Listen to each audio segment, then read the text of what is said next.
Welcome back to the Ancestral Findings Podcast. Grace Goodhue Coolidge was our 30th First Lady. Wife to US President Calvin Coolidge, she was known for her vivacious, outgoing personality and for her simple, dignified White House dinners and social events. A passionate advocate for education for deaf children, she was the first First Lady to have a 4-year college degree. Here is her story.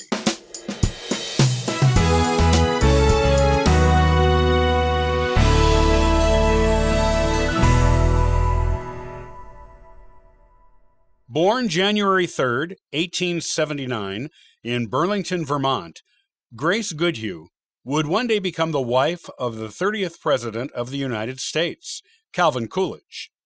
She was the only child of Andrew Goodhue and Lamira Barrett. Her father was a church deacon and steamboat inspector, while her mother was a housewife. Grace's mother taught her domestic skills expected of any woman of the time, like knitting, cooking, housekeeping, and gardening. She began her formal education at 5 years old, attending both elementary and middle school in Burlington at local public schools. During her time at Burlington Public Middle School, she showed an interest in music and began taking piano lessons. Grace began attending Burlington High School in 1893, where she enjoyed and showed aptitude in Latin, French, and the sciences. After high school, Grace went to the University of Vermont. While there, she founded that university's first chapter of the Pi Beta Phi sorority. She also acted in Shakespearean plays with the school's drama club and was a member of the college glee club. Grace was the first First Lady to have a 4-year college degree. After graduation, she was inspired by a friend to teach deaf children and enrolled at Clark Schools for Hearing and Speech to study lip reading. Eventually, she became a teacher there, and teaching deaf children was a lifelong passion of hers. Grace had an active dating life at college, and one relationship with a man named Frank Joyner was serious enough that most of her friends and family assumed they would get married.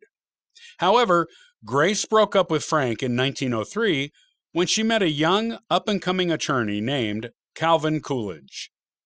They complemented each other perfectly, with Grace being outgoing, vivacious, and charming, while Calvin was introverted and reserved. They dated for 2 years. When Calvin proposed marriage, he did not ask. He stated it as a fact, telling her, "I am going to be married to you." Grace agreed with pleasure, but her mother did not like Calvin and did not think he was good enough for Grace. Grace's mother did everything she could to postpone or cancel their marriage, and Calvin never got along with his mother-in-law after this difficult beginning. Grace's mother later insisted that Grace was the one who was primarily responsible for Calvin's success in politics. Grace and Calvin married on October 4, 1905, at the home of her parents, honeymooned in Montreal, and set up living together in Northampton, Massachusetts. Calvin's political career began soon after, with him being elected to the Massachusetts General Court in 1907. He went on to serve in the Massachusetts state legislature as the state's lieutenant governor and as governor of Massachusetts. He became vice president of the United States in 1921. During all this time, Grace kept a low to non-existent public profile, letting her husband take the spotlight. However, this changed when she became the wife of the U.S. Vice President.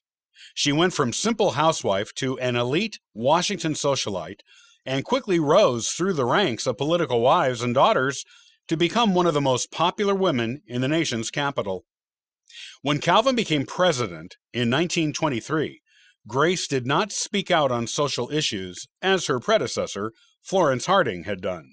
Instead, she supported popular causes and groups of the time, such as the Red Cross and the Visiting Nurse Association. Calvin wanted the social life of his White House to be unpretentious and dignified, as this is how Grace arranged it. She became quite a popular hostess, and Grace described her personality as well as her name. She won much public sympathy when her son, Calvin Coolidge Jr., died at only 16 years old when she and Calvin still occupied the White House. However, unlike other First Ladies who withdrew from public life after personal tragedies, Grace only took a few months off and then resumed her First Lady duties. In addition to their son Calvin Jr., Grace and Calvin had another son, John, who survived them.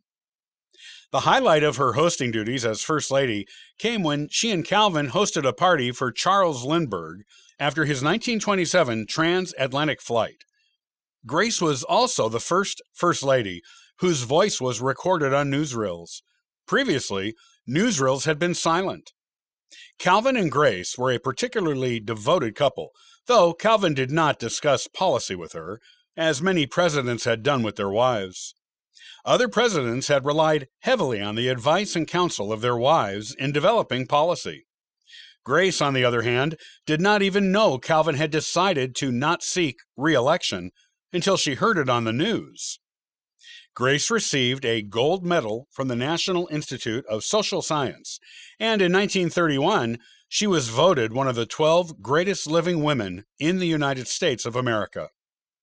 After leaving the White House, Grace and Calvin returned to Northampton, where they purchased a large estate called The Beeches, where they could receive more privacy.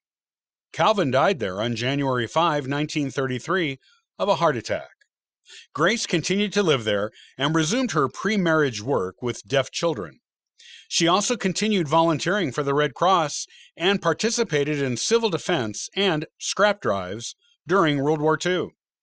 In fact, Grace kept very busy as a widow.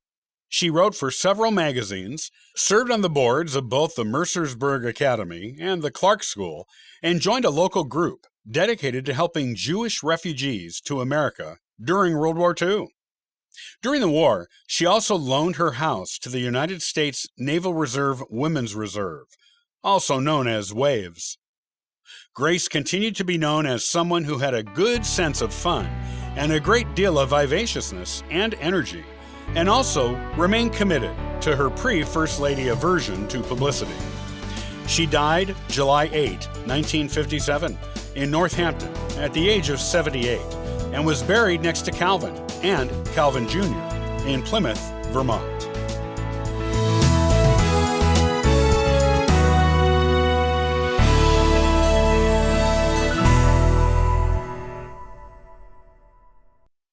Thanks so much for listening and subscribing to the Ancestral Findings podcast. Be sure to visit ancestralfindings.com to download a free genealogy ebook, request a free genealogy lookup, and sign up for the weekly historical postcard giveaway.